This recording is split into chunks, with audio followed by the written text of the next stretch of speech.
장수풍뎅이는 2000년대 들어서며 애완용 곤충으로 대량 사육되었으나 최근엔 곤충이 미래 식량 자원으로서 새롭게 조명되면서 장수풍뎅이 애벌레인 군뱅이에 대한 관심이 높아지고 있는데요.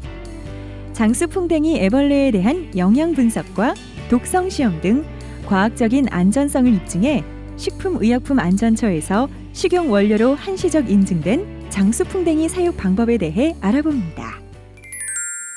장수풍뎅이를 성공적으로 사육하기 위해서는 무엇보다 크고 건강한 사육용 모충이 필요합니다.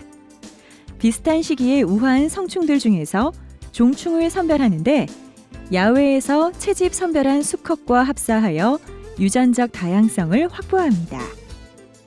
성충 상태로 야외에서 채집한 암컷은 체란하고 자손 일대에서 우수한 개체를 선별하여 교잡하는 것이 바람직합니다. 우량한 종충은 수컷 성충을 기준으로 머리뿔을 포함한 길이가 80mm 이상인 개체가 좋고 용화 직전에 삼령 애벌레의 35g 정도 무게인 것이 좋습니다. 시중에서 판매되는 성충의 경우 대개 자연 상태와 유사한 기후 조건인 6월에서 8월경에 생산된 성충이 크고 건강합니다. 장수풍뎅이의 알을 받기 위해서는 사육 케이지의 산란 상자에 60에서 65% 수분을 함유한 발효 톱밥을 60에서 70% 정도 깔고 우화한 지 7일에서 10일이 지난 암수 한 쌍을 넣고 먹이목과 놀이목을 함께 제공해 줍니다. 교미를 마친 장수풍뎅이는 2, 3일 후에 암컷을 수컷으로부터 분리하여 발효 톱밥에 옮겨 알을 받는데요. 장수풍뎅이 암컷은 교미한 지 10일이 지나면 알을 낳기 시작합니다. 이때 일주일 간격으로 발효 톱밥을 넣어준 용기에 옮겨주거나 새로운 톱밥으로 교체해주면 먼저 부화한 유충으로부터 알을 보호할 수 있기 때문에 더 많은 개체를 확보할 수 있습니다. 장수풍뎅이 암컷은 일생 동안 20에서 100개의 알을 낳는데 이러한 차이는 먹이원이나 환경적 차이에 의해 나타나기 때문에 먹이원과 발효 톱밥에 주의를 기울여야 합니다. 장수풍뎅이가 알에서 성충이 되는데 걸리는 시간은 12개월 정도인데 유충 기간이 8에서 10개월 정도 되기 때문에 유충 시기의 관리에 따라 사육의 성공과 실패가 결정된다고 할 수 있습니다. 애벌레의 영별 구분은 머리 크기에 따라 1령 3.1mm, 2령 5.8mm, 3령 11.3mm로 영기의 구분에 있어서는 큰 어려움이 없으나 1령 유충은 습도가 높아지면 병원균 발생 확률이 높고 낮아지면 먹지 못하고 몸이 말라버려 죽는 경향을 보이기 때문에 습도 유지에 주의해야 합니다. 또한 톱밥이 발효가 잘 안 되어 있을 경우에는 사육 케이지 내부의 온도가 올라가서 죽을 수 있기 때문에 주의해야 하고 번데기 될 시기가 아닌데 유충이 톱밥 위에서 배회를 할 경우 사육 환경이 불량하다고 볼 수 있기 때문에 발효 톱밥을 교체해야 합니다. 애벌레 사육은 큰 공간에서 한꺼번에 많은 양을 사육하는 것보다 투명한 용기를 이용하여 몇 개로 세분하여 기르는 것이 좋으며 용기는 가로 600, 세로 400, 높이 300mm 크기의 사육 상자에 50에서 100마리 정도 애벌레를 사육할 수 있습니다. 유충 사육 온도는 23에서 25도, 습도는 65% 정도로 유지하는 것이 성장에 좋으며 30도 정도에서 사육하면 발육 속도는 빨라지나 곤충 크기는 낮은 온도에 비해 작아집니다. 병이 생기거나 죽은 개체는 가급적 손으로 만지지 말고 비닐 장갑 등을 이용해 제거해야 합니다. 다 자란 유충은 번데기로 변하려 할 때 통 위로 올라와서 사육통 윗면을 돌아다니며 점차적으로 자신이 번데기가 될 공간을 만드는데요.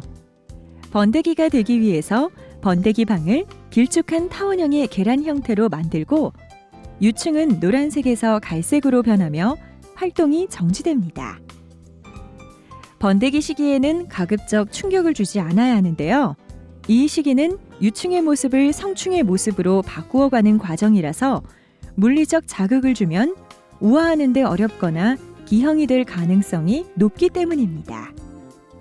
기형으로 우화한 성충은 산란에도 문제가 발생하여 알을 얻을 수 없어 지속적인 사육이 불가능해질 수 있기 때문에 주의를 기울여 사육해야 합니다.